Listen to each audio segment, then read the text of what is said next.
something about the history of the London silver vaults?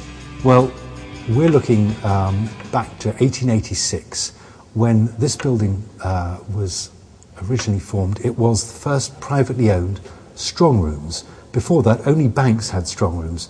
When this building came about, the very rich would use these vaults.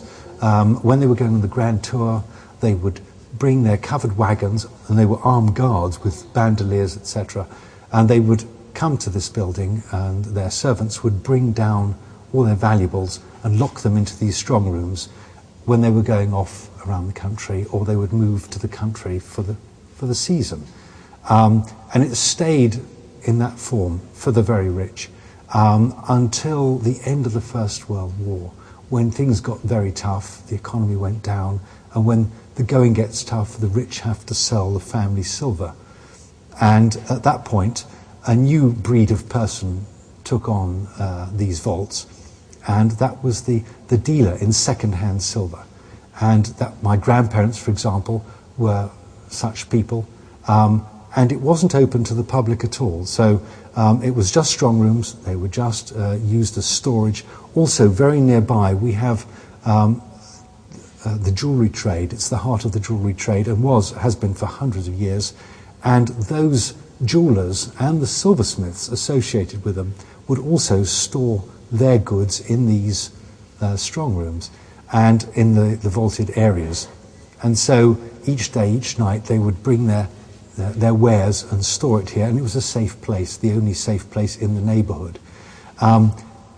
Later, when, as I say, it became the area that dealers took over, if you like, it was a very run-down version. The original building, built, as I say, in a Victorian style with marble columns and that sort of thing, looked more like the Bastille. Then, when it was between the wars, it was a little bit run down, a little bit tired, if you like, but the public weren't admitted. In about the middle of the Second World War, the building above was flattened. It was bombed. The vaults survived, although they were a little more damaged than they had been before, and a nearby river made an unwelcome entry. But I can tell you that the vaults never closed as such.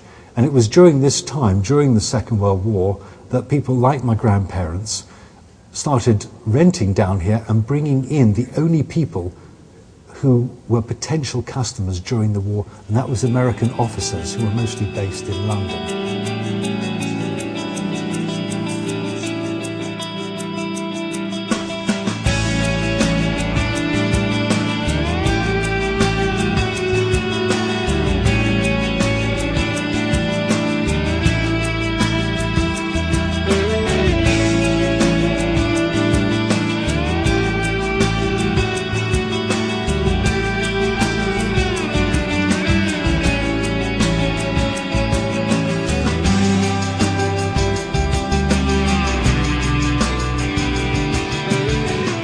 We're underground now.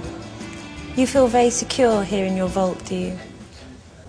Well, it survived the bombing, that's the first thing, but these are steel-clad rooms. They're concrete, there's brick. No one has ever successfully even attempted to break into them. And the doors are 1/2 metre thick. I mean, they're massive doors. Every night when I lock that door, I have no worries at all that anyone is going to be silly enough to even attempt to get in. So I do sleep well. You mentioned your grandparents, and your parents, I assume, worked here, and now you work here with your brother. Yes, my brother and I work together. We suffer each other on a daily basis. But yes, we took over the family business, and I was taught by my father, by my parents, and there are other members of our family down in the silver vaults. Most of the businesses down here, well, they're all family businesses. In fact, there's, I think, 3 or 4 pairs of brothers in the silver vaults who have been operating here for years. So it's handed down, it's a tradition. We learn this knowledge, and it carries on. I have children. Maybe one of my sons will join me in the business. For example, this particular piece here, let's just take that out. this is that's solid, so feel the weight of that. And that was, imagine that this particular piece, and this piece here, that's hand cast and chased, solid silver. And that particular item was just to hold your toothbrush. Now think about that, £1,000 worth of silver just to hold your toothbrush. That's money. So it is actually open to members of the public to come to the London Silver Vaults and buy silver? The public is welcome here. We deal with both the trade and the public. Everything is, every piece in the silver vaults is ticketed, has a price on it, and many members down here are members of the London Provincial Antique Dealers Association or British Antique Dealers Association, and when they come in, the public are welcome, they're looked after, and when they want to know about these goods, because we're all experts, if you like, they can be assured that they will get what they've paid for.